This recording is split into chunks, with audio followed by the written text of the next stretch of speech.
There's a lot of discussion today regarding the crucial point at which we find ourselves as a state. We're on the verge of junk bond status, and pressure points exist everywhere in the state. But the real question is, how have we reached this point of desperation? We've been in Springfield for 2 weeks to come to an agreement, but we never saw a single budget bill until 3 days ago. Prior to that, we had the entire month of May to see legislation, and we saw nothing. Turn the clock back even further to previous sessions when budgets were introduced in this chamber that were wildly out of balance. You know, as long as I've been here, we've sped past one fiscal deadline after another with no progress. Meanwhile, we haven't broken our addiction to spending. How many bills did we see pass that would add millions, if not billions, of new spending to our budget? We have 1 of 4 adults and 1 of 2 children in this state on Medicaid, and this body voted to expand Medicaid even knowing that federal funding would roll back within a couple of years. We have a budget proposal right now that includes spending for a project that doesn't even exist anymore. So here we are on the brink. Many in this body support this tax increase to protect correctional facilities, road projects, universities, and social services agencies.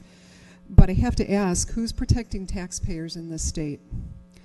The single parents, the family of 6 with 2 working parents that struggle to make ends meet, the small business owner who's trying to keep his employees on the payroll, and the seniors who are in jeopardy of losing their homes.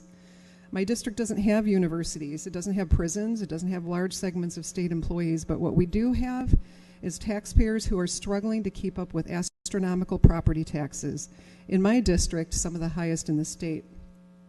As a district that borders Wisconsin, my communities struggle to attract or keep businesses that can just as easily locate 5 minutes north of the border where property taxes are cheaper and government dysfunction is minimal.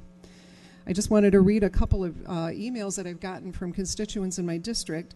One says, how do you politicians expect property owners to pay their outrageous property taxes with less income? My property taxes have increased $3,500 in 4 years to $14,000 per year. And he adds a few exclamation points. This is more than my income increases each year, and now you want to tax me more by taking away from my income.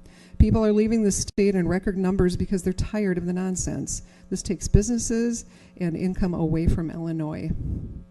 I have another person who wrote and just weighed in on this, and if I can find them, I'll tell you what she says. She says, we just can't afford to keep raising taxes. We won't have enough tax-paying people here. We are small business owners that could be hiring more people if we didn't have all the expenses we do. We pay over $24,000 just in property taxes. Due to the tax increases, we've had to raise rent for the tenants in our apartment building, and we'll be selling the house that my parents have been in order to move them to subsidized rental for seniors. So these are just a couple of the emails, numerous emails that I get from people in my district who are bearing the weight of the property tax burden that they have to bear, along with now a potential income tax increase. For these reasons, I have to protect my taxpayers, the families and seniors and singles who want and need structural change, who can't continue to be the ATM that funds programs that can't live within their means. I just want to be clear.